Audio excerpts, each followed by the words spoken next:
Hi welcome back to my channel. ఈరోజు కథ మూగబోయిన ప్రేమ 38వ భాగాన్ని వినేద్దాం. ఊరికే నా చేయి కట్ అయితే ఎంత బ్లడ్ వస్తుందో చూద్దామని అన్నాడు రామ్. దాత్రి ఒక్కసారిగా కళ్ళు పైకెత్తి చూస్తూ రామ్ చేతి మీద చిన్నగా ఊది ఎందుకు బావా ఇలా చేశారు అని అడుగుతుంది. ఇప్పుడు ఏమైంది వదిలే, ఇంకా అసలే ఈరోజు మన ఫస్ట్ నైట్, మొత్తం నీ ఏడుపుతోని తెల్లారిపోయేలా చేస్తున్నావుగా. రామ్ వైపు చూసి పడుకోండి బావా అని పక్కకు వెళ్ళిపోవాలని చూస్తుంది. దాత్రిని ఒక్క లాగులాగి పక్కన పడేసి ఏంటి ఆటలా, ఈరోజేంటో మర్చిపోయావా అని అంటాడు. నేనేమీ మర్చిపోలేదు కాబట్టి ఎంతో హ్యాపీగా వచ్చాను. కానీ మీరు ఏం చేశారు, ఇంత పెద్ద గాయం చేసుకుని నన్ను ఏడిపిస్తున్నారు, వదలండి నన్ను అని గింజుకుంటూ ఉంటుంది. నేనేమైనా కావాలని చేసుకున్నానా, ఏదో పొరపాటున జరిగిపోయింది, అది పట్టుకుని కూర్చుంటావేంటి. అంత పొరపాటుగా ఎందుకు జరిగింది బావా, చూసుకోవాలి కదా. మళ్ళీ నేను అడిగితే ఊరికే ఎంత బ్లడ్ వస్తుందో లేదో చూశానని సిల్లీగా చెప్తున్నారు.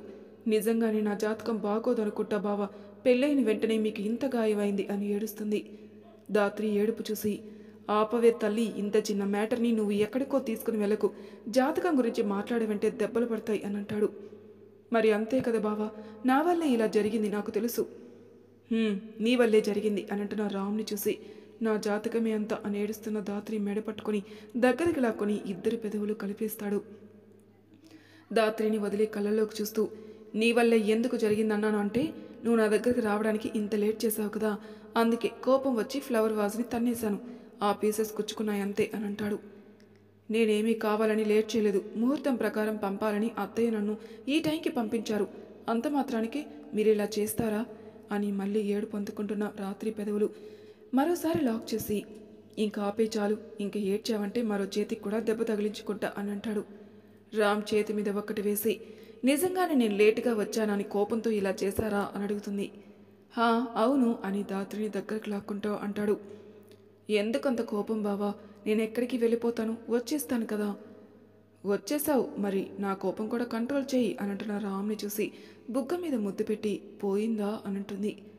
ఇంత చిన్న ముద్దుకి పోదు, స్ట్రాంగ్గా కావాలి, అప్పుడే పోతుంది. దాత్రి నవ్వి కొంచెం ముందుకు వంగి రామ్ పెదవుల మీద ముద్దు పెడుతుంది. రామ్ నవ్వుకుని ముద్దు కంటిన్యూ చేసి దాత్రికి ఊపిరాడకుండా చేస్తాడు. దాత్రిని వదిలి అలానే చూస్తూ ఉండేసరికి సిగ్గుపడుతూ గట్టిగా ఊపిరి పీల్చుకుంటూ కళ్ళు దించేస్తుంది దాత్రి. రామ్ నవ్వుకుని ఏంటి మరి స్టార్ట్ చేద్దామా అని అనేసరికి దాత్రి బుగ్గలు రెండు ఎర్రగా మారుతాయి. రామ్ పక్కన ఉన్న పాల గ్లాస్ తీసుకుని కొంచెం ఎక్కువే తాగి మిగిలిన పాలు దాత్రి చేత తాగిస్తాడు. దాత్రి పాలు తాగిన వెంటనే మరోసారి పెదవుల్ని అందుకుని తన్ని పట్టుకుని వెనక్కి వాలి నుదుటి మీద పెదవుల ప్రయాణం మొదలు పెడతాడు. రామ్ ఇస్తున్న ముద్దులకి తట్టుకోలేక బావా అని పిలుస్తూ రామ్ని మరింత రెచ్చగొడుతుంది దాత్రి. దాత్రి ఒంటి మీద చీర దూరం చేసి తన షర్ట్ కూడా విప్పేసి మీదకి చేరిపోయి మెడ దగ్గర వెచ్చని ముద్దుల్ని ఇస్తూ అక్కడక్కడ తీపి బైట్స్ ఇస్తూ ఉంటాడు.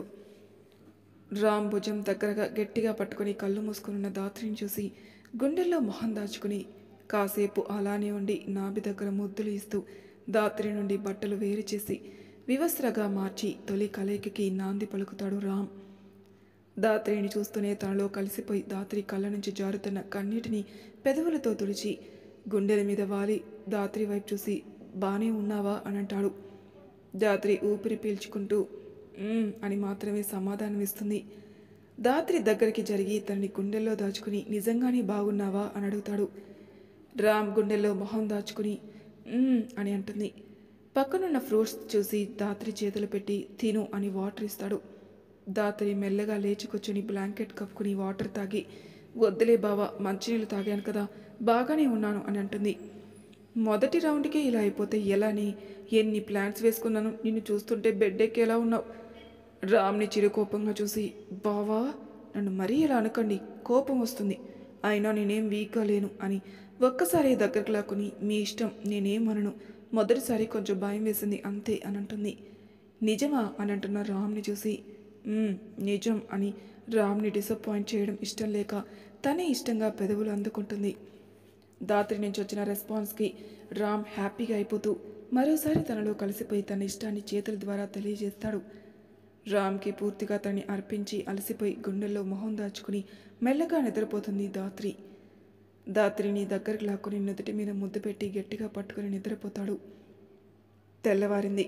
దాత్రికి మెలకు వచ్చి తనని గట్టిగా పట్టుకుని పడుకున్న రామ్ని చూసి చిన్నగా నవ్వి బావా గుడ్ మార్నింగ్ అని బుగ్గ మీద ముద్దు పెట్టి రామ్ చేతులు తప్పించి కష్టంగా పక్కన పడి ఉన్న శారీ తీసుకుని బ్లాంకెట్తోని వాష్రూంలోకి వెళ్ళిపోతుంది. రామ్ చేసిన తీపి గుర్తులు ఒంటి మీద కనపడుతూ ఉండేసరికి సిగ్గుపడి మెల్లగా వేడి నీళ్ళతో స్నానం చేసి వస్తున్న ఒంటి నొప్పులు కొంచెం తగ్గించుకుని బయటికి వస్తుంది. దాత్రి బయటకు వచ్చి చీర కట్టుకుని రామ్ దగ్గరికి వెళ్ళి, బావా నేను కిందికి వెళ్తున్నాను, మీకోసం కాఫీ తీసుకుని వస్తాను, లేచి ఫ్రెష్ అవ్వండి అని అంటుంది. దాత్రిని పట్టుకుని మీదకి లాక్కుని, మార్నింగ్ కాఫీ కంటే పెళ్ళామిచ్చే కాఫీ ఇంకో బాగుంటుంది అని దగ్గరికి లాక్కుని పెదవిల మీద ముద్దు పెట్టి, బాగానే ఉన్నావు కదా, టాబ్లెట్లు ఏమైనా తీసుకొని రానా అని అంటాడు. రామ్ గుండెల్లో మొహం దాచుకుని, తీసుకొని రండి అని అంటుంది. అది చెప్పడానికి ఎంత భయపడాలా, నాకు కాకపోతే ఎవరికి చెప్తావే, చెప్పు, తీసుకుని వస్తానులే, మళ్ళీ నైట్ ఉంటుంది కదా అని దాత్రి వైపు చూసి కన్ను కొడతాడు. బావా అని సిగ్గుపడుతున్న దాత్రిని చూసి, అలా సిగ్గుపడుకు, ఇప్పుడే స్టార్ట్ చేసేస్తా అని అంటాడు. రామ్ వైపు చూసి, కొట్టేస్తా అప్పుడు అని అంటున్న దాత్రిని చూసి గట్టిగా నవ్వేస్తూ, అలాగే దయ్యం కొట్టుకో అని కింద పెదవిని ముద్దాడుతూ అంటాడు. దాత్రి నవ్వి, వదలండి, నేను కిందికి వెళ్తాను, మీరు స్నానం చేసి రండి అని అంటుంది. నన్ను అప్పుడే లేపితే ఇద్దరం చేసేవాళ్ళం కదా, చేసేసి వచ్చి మాట్లాడవు, సర్లే నెక్స్ట్ టైం ట్రై చేద్దాం, ఓకేనా అని అంటాడు. చాలే ఇంక వదలండి అని దూరం జరిగి కాఫీ తీసుకుని రానా వద్దా అని అంటుంది. వద్దులే నేనే వస్తాను అనడంతో సరే అని కిందికి వెళ్ళిపోతుంది దాత్రి. దాత్రి ముఖంలో కనిపిస్తున్న కాంతిని చూసిన సావిత్రమ్మ గారు హ్యాపీ అవుతూ, వీడు పెళ్ళికి ముందే వదలలేదు, ఇంకా ఇప్పుడు వదులుతాడా, రాత్రి దేవి చేసిన పని చూసి ఎంత ఫీల్ అయ్యాడో ఏంటో అని అనుకుని దాత్రిని చూసి, టిఫిన్ తింటావా దాత్రి అని అంటారు. బావ వచ్చిన తర్వాత తింటానులే అమ్మమ్మ. సరే ఇప్పుడే వస్తాను కూర్చో అని పక్కకు వెళ్ళిన సావిత్రమ్మ గారిని చూసి సోఫాలో కూర్చొని ఉంటుంది. అప్పుడే రూమ్లో నుండి బయటకు వస్తున్న దేవి గారిని చూసి, అత్తయ్య ఏంటి మీరు రాత్రి కూడా కనిపించలేదు, తొందరగా పడుకున్నారా, టిఫిన్ చేశారా, చేసి పెట్టనా అని అంటుంది దాత్రి. నువ్వు రాత్రి నా కొడుకుతో శోభనం చేసుకోవడానికి రెడీ అవుతుంటే నేను నీ దగ్గరుండి అలంకరించి వాడి దగ్గరికి పంపాలా, కనిపించలేదంటున్నావు, ఇప్పుడు చెప్తున్నాను విను, నాకు నువ్వంటే ఇష్టం లేదు, అప్పుడు అలా చెప్పి ఇప్పుడు ఇలా అంటున్నానని అనుకోకు, నాకు నువ్వు ఎప్పుడూ ఇష్టం ఉండదు, ఏదో ఒకటి చేసి నేను వాడికి దూరం చేద్దామనుకుంటే ఏ ఒక్క ప్లాను కలిసి రాలేదు, ఆఖరికి నేను నైట్ కూడా నువ్వు తాగే పాలలో ట్యాబ్లెట్లు కలిపేసి చెడగొడదామనుకున్నాను, కానీ అందరూ చూసేసరికి ఆ ప్లాన్ కూడా ఫెయిల్ అయింది, ఛీ నువ్వే ఒక దరిద్రం అనేసి లోపలికి వెళ్ళిపోతున్న దేవి గారిని చూసి ఏడుస్తూ కింద పడిపోతుంది దాత్రి. అప్పుడే లోపల నుండి బయటకు వచ్చిన సావిత్రమ్మ గారు దాత్రి కింద పడి ఏడుస్తూ ఉండడం చూసి కంగారుగా దగ్గరికి వచ్చి, దాత్రి ఏమైంది, ఎందుకు ఏడుస్తున్నావు అని అంటారు. దాత్రి ఏడుస్తూ ఉండేసరికి వాటర్ తీసుకుని వచ్చి కొంచెం తాగించి, ఏమైంది తల్లి, ఎందుకు ఏడుస్తున్నావు అని మళ్ళీ అడుగుతారు. అమ్మమ్మ అత్తయ్యకి నేనంటే ఇష్టం లేదు కదా, ఆ విషయం మీకు రాత్రి తెలిసినప్పుడు నాకెందుకు చెప్పలేదు, చెప్తే అప్పుడే బయటికి వెళ్ళిపోయేదాన్ని కదా, ఎందుకమ్మమ్మ ఇలా చేశారు అని ఏడుస్తుంది. దాత్రి ఏడుపుని కంట్రోల్ చేయలేక అలానే చూస్తూ ఉండేసరికి, చెప్పమ్మమ్మ అత్తయ్యకి ఇష్టం లేదు నేనంటే, ఈ విషయం రాత్రి తెలిసింది కదా, లేదంటే మీకు ముందే తెలిసినా చెప్పలేదా అని ఏడుస్తూ ఉండగానే రామ్ కిందికి వస్తాడు. రామ్ని చూసిన సావిత్రమ్మ గారు, రామ్ దీని చూడు ఎలా ఏడుస్తుందో, మీ మామ్ గురించి తెలిసినట్టుంది, అసలు ఎలా తెలిసింది అని మెల్లగా అంటారు. దాత్రి దగ్గరికి వెళ్ళి, ఏయ్ పద రూమ్లోకి అని అంటాడు. నేను రాను బావా, అత్తయ్య అన్నట్టున్న దాత్రిని చూసి, నువ్వు ఇష్టం లేదని ఎవరు చెప్పారు, నీ ముందే చెప్పింది కదా ఆ రోజు, మళ్ళీ ఏమొచ్చింది అని ఇలా ఏడుస్తున్నావు అని అడుగుతాడు. అత్తయ్యే చెప్పారు అని ఏడుస్తున్న దాత్రిని చూసి, సరే ఏడవకు, ఆవిడ గురించి వదిలే, ఇష్టం లేదు అన్నప్పుడు ఆవిడ గురించి ఆలోచించి మైండ్ పాడు చేసుకోకు, ఆవిడ ఒక్కరికి నువ్వు ఇష్టం లేకపోతే నష్టం లేదు, మేమంతా ఉన్నాం కదా, పద కాసేపు బ్రష్ తీసుకో అని అంటాడు. బావా మీకు ముందే తెలుసా అత్తయ్యకి నేనంటే ఇష్టం లేదని అని అంటున్న దాత్రిని చూసి సైలెంట్గా ఉంటాడు రామ్. రామ్ని చూసి, అంటే నాకు చెప్పలేదు, చెప్పకుండా నన్ను పెళ్లి చేసుకున్నారా అని ఏడుస్తూ ఉంటుంది. దాత్రి మాకు తెలీదు, నిన్న నైట్ తెలిసింది అని అంటున్న సావిత్రమ్మ గారిని చూసి, మరి తెలిసినప్పుడు చెప్పాలి కదా అమ్మమ్మ, అప్పుడు నేను అని ఆగిపోతుంది. వెళ్ళిపోయేదానివా అని అంటాడు రామ్. అప్పటికే దాత్రి ఏడుపుకి ఇంట్లో వాళ్ళందరూ బయటికి వచ్చేస్తారు, ఒక్క దేవి గారు తప్ప. చెప్పు వెళ్ళిపోయేదానివా అని మళ్ళీ అంటున్న రామ్ని చూసి అని అంటుంది దాత్రి. రామ్కి కోపం వచ్చి, నీ మొగుడు బతికుండగా ఈ ఇంటి గుమ్మం దాటుతావా, నేను చచ్చిన తర్వాత ఇక్కడ నుండి కదులు, లేదు ఇప్పుడే నీ దృష్టిలో నేను పోయాననుకుంటే ఈ క్షణమే వెళ్ళిపో అని అంటాడు రామ్. రామ్ మాటలకి దాత్రి ఏడుస్తూ ఉంటే, అన్నయ్య ఏంట్రా ఆ మాటలు, పెళ్ళై సరిగ్గా 2 రోజులు కూడా అవ్వలేదు, అంతలోని ఏం మాటలవి అని అంటాడు గౌతమ్. ఆ మాట నాకు కాదు దీనికి చెప్పరా, వదిలిపోతుందంట, అంత ఈజీగా ఉందా దీనికి ఆవిడ మాత్రమే లోకమైనట్టు ఎప్పుడు చూడు అత్తయ్య అత్తయ్య అని చేస్తోంది. మరి దీన్ని ఇంత ప్రేమిస్తున్న మనమేంటి? మిగతా వాళ్ళు దాత్రిని ఓదార్చుతూ, తప్పు తల్లి, అలా అనకూడదు. మీ అత్తయ్య సంగతి వదిలే, నువ్వే ప్రాణం కింద బతుకుతున్న మమ్మల్ని దృష్టిలో పెట్టుకుని నడుచుకో అని అంటారు సావిత్రమ్మ గారు, ఉమాగారు. దాత్రి ఏడుస్తూ ఉండేసరికి కోపంగా లోపలికి వెళ్ళిపోతాడు రామ్. గౌతమ్ కూడా వెనకాల వెళ్తాడు. కిషోర్ గారు మాట్లాడుతూ, చూడు దాత్రి, మీ అత్తయ్య గురించి ఆలోచించుకో. ఆవిడ ఇంట్లో ఉంటుంది అంతే, ఎవరితోనూ సంబంధం ఉండదు, ఎవరూ తనతో మాట్లాడరు. నువ్వు కూడా ఆ ప్రయత్నం మానుకో అని లోపలికి వెళ్ళిపోతారు. దాత్రిని చూసి కన్నీళ్లు తుడిచి, వదినా ఇంకా ఏడవకు, అన్నయ్య చూసావా ఎంత బాధపడుతున్నారు, అర్థం చేసుకో, తని వదిలే అంతే అని అంటున్న నందుని చూసి ఏం మాట్లాడకుండా సైలెంట్గా ఉంటుంది దాత్రి. రూమ్లోకి వెళ్ళిన రామ్ కోపం కంట్రోల్ చేసుకుంటూ ఉండగానే గౌతమ్ లోపలికి వచ్చి, అన్నయ్య కూల్, దాత్రికి మెల్లగా నచ్చ చెప్పవచ్చు, అంతేకాని నువ్వు కూడా సీరియస్ అయితే తను ఇంకా ఏడుస్తుంది కదా. పెద్దమ్మ ఇష్టంగా ఉన్నారనుకుంది, కానీ నిజం తెలిసిన తర్వాత ఎలా నార్మల్గా ఉంటుంది చెప్పు. చిన్నప్పటి నుండి చూస్తున్నాం కదా దాత్రిని, చిన్న చిన్న వాటికే మనసుని తీసుకుని బాధపడుతుంది. అలాంటిది ఇంత పెద్ద మ్యాటర్ ఎలా అప్పుడే నార్మల్గా తీసుకుంటుంది చెప్పు. తనని ఎంత బాగా అర్థం చేసుకున్నా నువ్వే కోపం చూపిస్తే ఇంకెవరు తన బాధ చెప్పుకుంటుంది అని అంటాడు. గౌతమ్ మాటలకి సైలెంట్గా ఉన్న రామ్ని చూసి, కూల్గా ఉండన్నయ్య, నీ ప్రేమతో దాత్రిని పెద్దమ్మ విషయం నుండి బయటికి తీసుకొనిరా. నేను వెళ్తున్నాను, దాత్రిని పంపిస్తా, కూల్గా నచ్చ చెప్పు అని కిందికి వచ్చేస్తాడు గౌతమ్. దాత్రి ఏడుస్తూ ఉండేసరికి, ఎందుకు డార్లింగ్ ఇంతలా ఏడుస్తున్నావు? పెద్దమ్మ సంగతి వదిలే, నువ్వు నీ భర్త, నీకు పుట్టే పిల్లలు, కేవలం వీళ్ళ గురించి మాత్రమే ఆలోచించు, ఇంక ఎవరి గురించి వద్దు. నువ్వు బాధపడి అన్నయ్యని బాధ పెట్టకు. నిన్నటి వరకు ఎంత హ్యాపీగా ఉన్నావు, ఈరోజు చూడు నువ్వు ఏడ్చి అందరినీ ఏడిపిస్తున్నావు. వదిలేసే డార్లింగ్, నువ్వంటే అన్నయ్యకి పిచ్చ ప్రేమ ఉంది, తన ప్రేమని పూర్తిగా ఆస్వాదించు. మిగతా వాటి గురించి వదిలేసాయి, తను చూసుకుంటాడు, ఓకేనా? వెళ్ళు, మాట్లాడు అన్నయ్యతో అని అంటాడు గౌతమ్. గౌతమ్ చెప్పిన విధానం అందరికీ నచ్చి, వెళ్ళు తల్లి, ఏడవకుండా వాడితో మాట్లాడు అని అనడంతో కళ్ళు తుడుచుకొని రామ్ దగ్గరికి వెళ్తుంది దాత్రి. డోర్ దగ్గర నుంచి ఏడుస్తున్న దాత్రిని చూసి, ఏంటి పోతా అన్నావు కదా, పో, వెళ్ళేటప్పుడు నాకు కర్మ చేసి వెళ్ళు అని అంటున్న రామ్ దగ్గరికి విసురుగా వెళ్ళి గట్టిగా కొట్టేసి అలానే హత్తుకుని ఏడుస్తుంది.